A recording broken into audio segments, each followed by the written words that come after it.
Good evening, ma'am.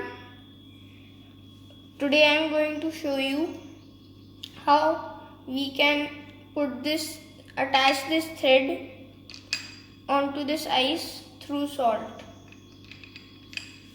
So we'll put both our ice cubes in water.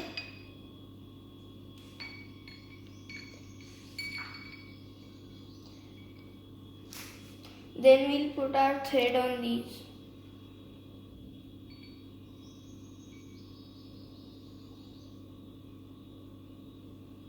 Now we'll sprinkle some salt on both the ice cubes.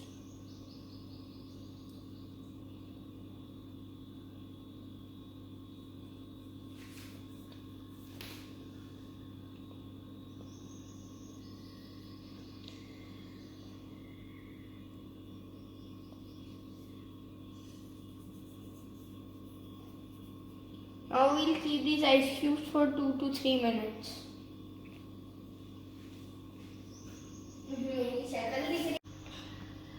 And ma'am, this is the final result. The thread has stuck to the ice because the salt has solidified.